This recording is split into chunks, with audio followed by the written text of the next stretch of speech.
మిత్రులందరూ నమస్కారం. రేడియో రాంబాబు ఛానల్‌కి స్వాగతం. ఇవాళ వల్లభనేని అశ్విని కుమార్ గారు రచించినటువంటి 'పారిజాతం' అనే కథల సంపుటి నుంచి 'గోడ' అనే కథ మీకు చదివి వినిపించబోతున్నాను. అశ్విని కుమార్ గారి గురించి క్లుప్తంగా 2 మాటలు చెప్తాను. అశ్విని కుమార్ గారు మిస్మి పత్రిక సంపాదకులు, కవి, కథకులు, చక్కటి అనువాదకులు కూడా. దాదాపు 65 దేశాలకు పైగా పర్యటించారు.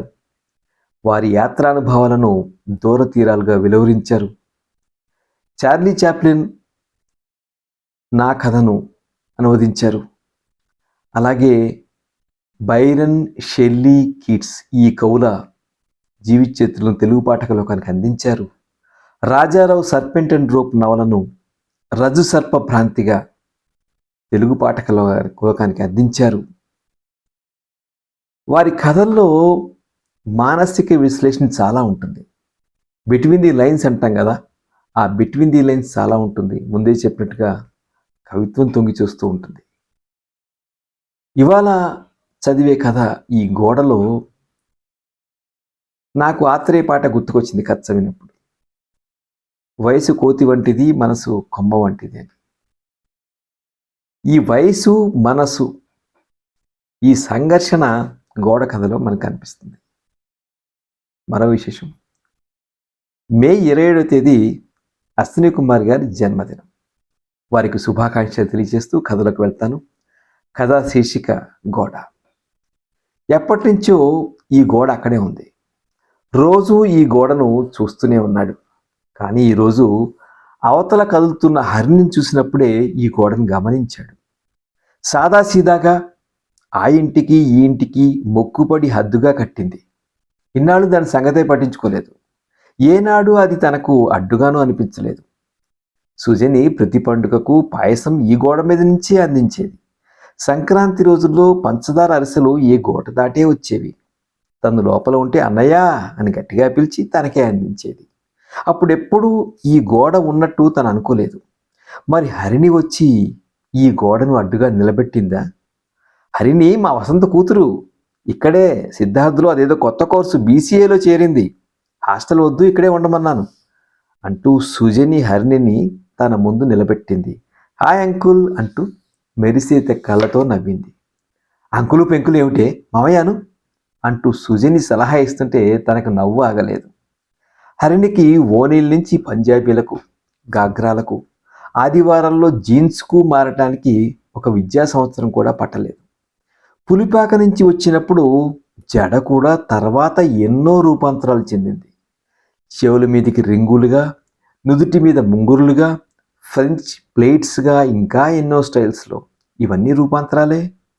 వీటికి తోడు అగ్నికి ఆజ్యం పోసినట్లు ఈ 9 నెలల్లోనే శారీరకంగా, మానసికంగా అమ్మాయి నుంచి ఆడదిగా పరిణితి చెందింది.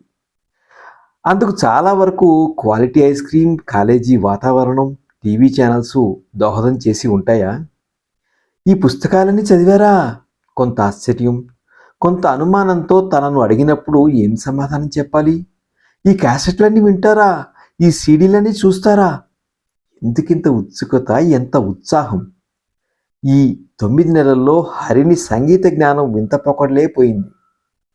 మొదటి గిచ్చుళ్ళు నిన్నే గిచ్చా మొదలు, మెరియా కేరీ సోలోలు, Backstreet Boys soft rock, quit playing games with my heart వరకు వచ్చింది. ఒకరోజు తనతో పాటు యూనివర్సిటీకి వస్తానని కారులో బయలుదేరింది. Close your eyes, make a wish పాటని స్టీరియోలో వింటుంటే, ఓ అంకుల్ మీకు బాగా నచ్చిందా? I love this song. తర్వాత కూడా ఈ పాటను హమ్ చేస్తూ వాట్ ఇస్ యువర్ విష్ అంటూ హరిని తనను వెన్నాడుతూనే ఉంది. తన 4-10 జీవితంలో 9-10 నెలలు చాలా తక్కువ కాలమే అయినా హరిని మనసు, తనువు, పరిణామక్రమం, తనకు దగ్గరైన వైనం ఆ కాలానికే ఎంతో ప్రాముఖ్యత సంతరించి పెట్టింది. తన ఒంటరి బ్రతుకు, ఎడదెగని ఏకాంతపు ఉదయాలు, ఎంతకు కదలని సాయంకాలాలు, ఇవన్నీ తనను హరిణికి మరింత చేరువ చేశాయి. మీకంటే ఆంటీయే బాగుంటుంది ఫోటో ముందు నిలబడి కామెంట్ చేసేది. అవును, ఆంటీ చీరలన్నీ ఏం చేశారు అన్నప్పుడు తని కంటి చివర్లలో తడి చూసి సారీ బాయ్ అంది. ఓ రోజు సెలవు రోజు కష్టపడి చీర కట్టుకుంది. తలంటుకుని వదులుగా కుడి భుజం మీదకు వదిలేసింది. షాంపూ యాడ్లా తన దగ్గరగా వచ్చి ఎలా ఉన్నాను చీరలో అంటూ వెనక్కి తిరిగింది మోడల్లా. ఆమె మెడకు కిందుగా కుడి భుజానికి పైగా ఒక పుట్టుమచ్చ. తన ఎడం చెయ్యి ఆమె మెడ చుట్టూ దగ్గరగా లాగి ఒక రకమైన మైకంలో అక్కడే ముద్దు పెట్టాడు. Thank you for your compliment అని పరిగెత్తింది చీర సవరించుకుంటూ. ఎన్నిసార్లు అనుకున్నాడు? తను కోరిందేమిటి? తన మనసుకు ఇష్టమైన రీతిలో బతకాలనే కదా. మరి అదే ఇంత కష్టమైపోతుందేమిటి? ఎన్నోసార్లు అతనికి సమాధానమే దొరకలేదు. మనసుకు సరిహద్దులేవి? మనిషికి ఈ హద్దులేవి? ఎంతకాలం అతని మనసు ఓ ప్రియమైన పలకరింపు కోసం, అతని తనువు ఓ గోరువెచ్చని స్పర్శ కోసం తప్పించిపోతున్నాయి. సంక్రాంతి సెలవులకే పులిపాక వెళ్దాం అని మరీ అడిగింది. సుజని కూడా రెండన్నయ్య ఇక్కడ ఒకడే ఉంటారు కదా అంటూ ప్రయాణం కట్టింది.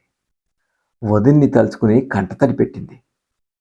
ఫియట్ కారులో ముందు సీట్లో కూర్చుని తనతో పాటు స్టీరింగ్ పట్టుకుని కో డ్రైవింగ్ చేసింది హరిణి.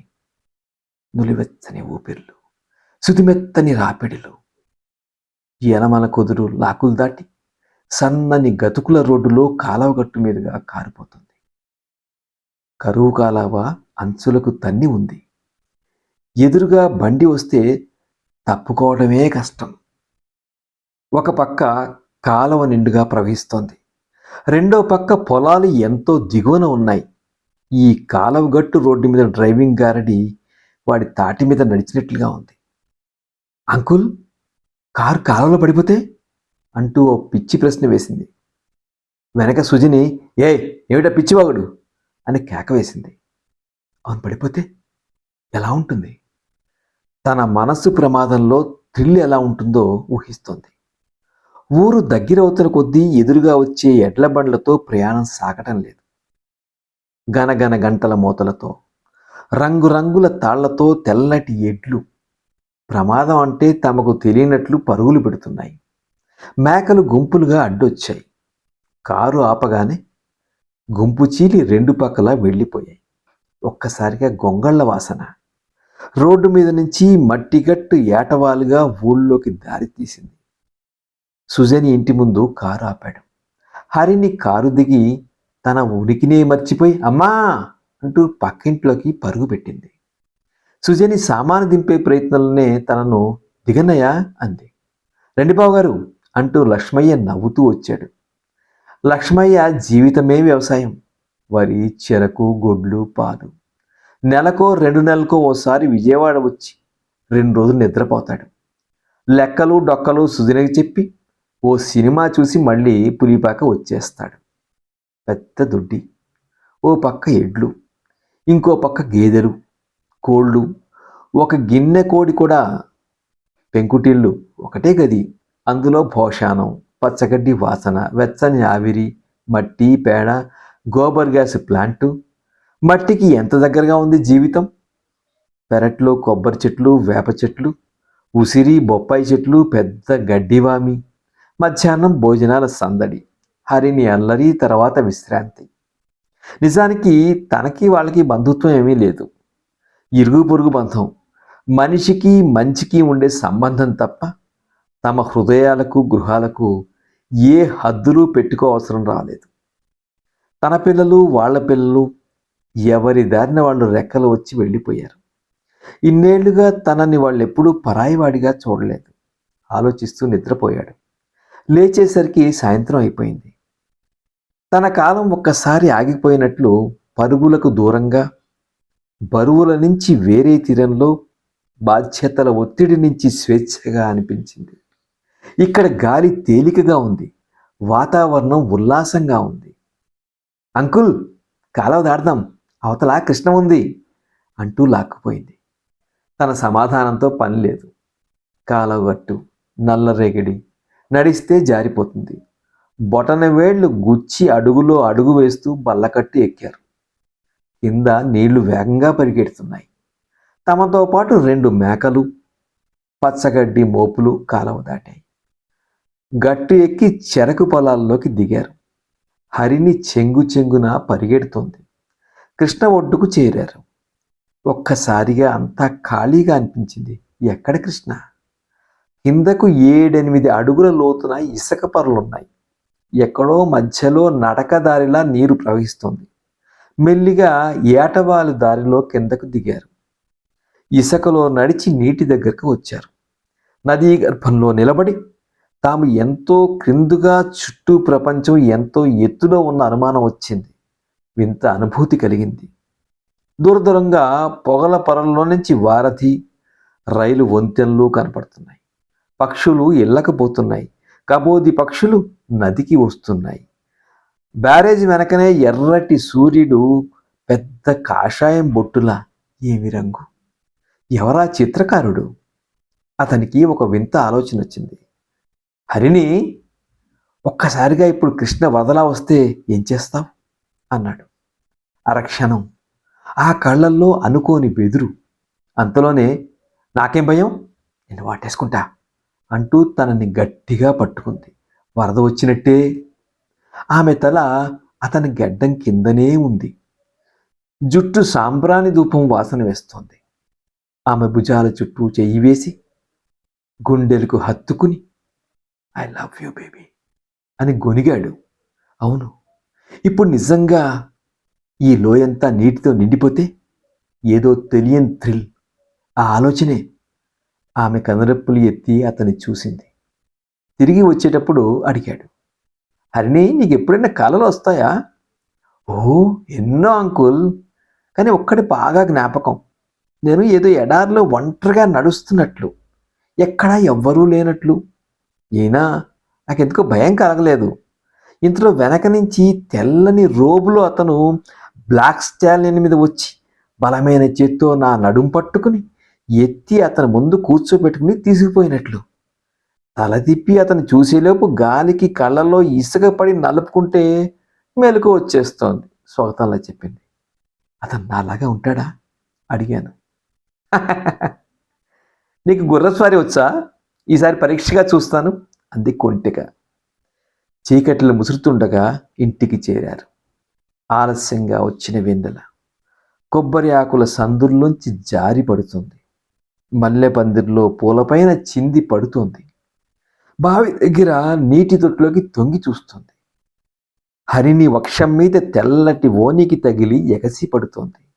అక్కడ ఉన్న 2 రోజులు ఏదో కలలో కథలా గడిచిపోయింది. అక్కడ హరిణి పల్లెటూరి పిల్లలాగానే ఉంది. కొంచెం సిగ్గు, కొంచెం పొగరు 2 జడలో వేసింది. ఎంతో అభిమానం చూపింది. అతని అవసరాలన్నీ దగ్గరిండి చూసింది. పరిమళాలు వెదజల్లే సంపెంగ పువ్వు ఇచ్చింది. అతనికి అర్థం కాని అలజడి. అంతరాంతరాల్లో చెదరేకి సుడులు తిరిగింది. ఏమిటి, ఈ మనసుకు వయసు మీరదే, తనుతో పాటు ఎందుకు మారద్దు అనుకున్నాడు. ఈ పసిడి మొక్కను, ఈ పసరు సిగ్గును తనేం చేసుకోవాలి? మళ్ళీ తన ఇంటికి, ఒంటరి గూటికి తిరిగి వచ్చాడు. తనకు హరిణి మధ్య మళ్ళీ గోడ నిలబడింది. ఈ గోడ సుజని పాయసం ఇచ్చినప్పుడు 3 అడుగులే ఉంది. అరిసెలు అందుకున్నప్పుడు 4 అడుగులకు మించి లేదు. హరిణి వచ్చిన తర్వాత 5 అడుగులకు పెరిగింది. ఇప్పుడు నదీ గర్భంలో నుంచి తిరిగి వచ్చిన తర్వాత చైనా గోడలా కనపడుతోంది. తన ఆవేదన ఘనీభవించినట్లు. ఒక్కసారిగా తన ఆశలకు అడ్డుగోడలా ఎదిగిపోయింది. అంతరంగాల్లోని అలజడి సుడులై సుడిగుండాలై అతన్ని నిలబడనీయటం లేదు. త్వరగానే పడుకున్నాడు. ఎంతకు నిద్ర రాక కలత నిద్రో కలల నిద్రో తెలియని స్థితిలోనికి జారుకున్నాడు. ఆ రాత్రి చివరి గడియల్లో అతను నిద్ర లేచాడు. జెర్సీ ట్రాక్ సూటు వేసుకుని రీబాక్ జాగింగ్ బూట్ల తాళ్లు బిగించాడు. తలపై బేస్బాల్ క్యాప్ పెట్టాడు. హాల్ తలుపు తీసి వరండాలోకి వచ్చాడు. వీధి దీపాలు మంచు తెరలు క్రమ్మి చీకట్లను విడదలేక వెలవెలబోతున్నాయి. పోర్చుకోలు కారు గుర్రంలా నిలబడి నిద్రపోతోంది. ఆ వెనకనే నల్లగేటు చిక్కుముడి వేసుకుని కాపలా కాస్తుంది. ముందుగా వచ్చి కుడి పక్కగా చూశాడు. అక్కడే ఉంది, మంచులో తడుస్తూ తల పగిలి రక్తం కారుతున్నట్లు నీళ్లోడుతూ పెద్ద అనకొండలా పొడవుగా నిలబడింది గోడ. ఆ 5 అడుగుల గోడ అక్కడే తన కోరికలకు అడ్డుగా, మనసు తపనలకు హద్దుగా తనను వెక్కిరిస్తోంది. ఆవలి వైపు హరిణి గదిలోని నీలం వెలుగు తుంపర్లు తనని పిలుస్తున్నాయి. ఆమె దుప్పటిలోని కుంపటులు అతనిలో సెగలు లేపుతున్నాయి. ఒక్కసారిగా హరిని చిలిపి చూపుల్లోని పిలుపు, అమాయక కవ్వింపులు, తొలి వయసు వింత వాసనలు, తెలిసో తెలియకో తనను రెచ్చగొట్టే వింత రాపిడులు. అతనిలో ఆవేశపు సుడులు లేచాయి. ఒక నిర్ణయానికి వచ్చి గోడవైపు నడిచాడు. దగ్గరగా నిలబడి అవతల తీరం ఎంత దూరం అనుకున్నాడు. గోడ అంచును చేతులతో పట్టుకున్నాడు. తన బరువును తన చేతులతో లేపాలని ప్రయత్నం. అందుకు సాయంగా కింది బూట్లతో నున్నని గోడను తన్నటం మొదలుపెట్టాడు. 1-2 అడుగులు పైకి. అరే, కింద పట్టు దొరకదే. తన చేతులు తనని పైకి చేర్చలేకపోతున్నాయే. అవకాశాల కంటే ఆశల బరువే ఎక్కువ. ఒక్కసారి, 2 సార్లు ప్రయత్నించాడు. గుండె వేగం ఎక్కువై దడదడా కొట్టుకుంటోంది. 3వసారి 3 అడుగులు ఎగబాకినా వైకుంఠపాలిపాము నోట్లో పడినట్లు కిందకి జారిపోయాడు. తన ఆవేశం తన అశక్తతను వెక్కిరిస్తోంది. తన మనసు తన వయసును తరుముతోంది. ఈసారి ఈ సరిహద్దులపై తిరుగుబాటు పూర్తి చేయాలి అనుకున్నాడు. ఎక్కడ లేని శక్తిని కూడదీసుకుని చేతులలోని బలాన్ని కాళ్లలోని ఒడుపుని అనుసంధానం చేసి ఏదో పూనినట్లు ఒక్కసారిగా శరీరాన్ని గోడ పైకి చేర్చగలిగాడు. ఆ అరక్షణంలో అతని ఆరిపోయిన పెదాలపై సన్నని నవ్వు వెలసింది. అతని నుదుట చిరు చెమటలు మెరిశాయి. అంతలోనే ఆ ఊపుకి తన తౌల్యాన్ని కోల్పోయి తడబడ్డాడు. గోడపై నుంచి కింద సిమెంటు నేల మీదకు పడ్డాడు. ఏ వైపు పడ్డాడో తెలుసుకునేలోపే అతనికి మైకం కమ్మింది. అతనికి మెలకువ వచ్చేసరికి తల దిమ్ముగా ఉంది. మెల్లగా లేచి చల్లని నీళ్లతో మొహం కడిగాడు. 2 నిమిషాల్లో సిద్ధమయ్యాడు. హాలు తలుపు తీసి వరండాలోకి వచ్చాడు. బయట ఉదయపు కాంతి చీకటిని కరిగించింది. పోర్టికోలో కారు ఒంటికి వెలుగు పూసుకుంది.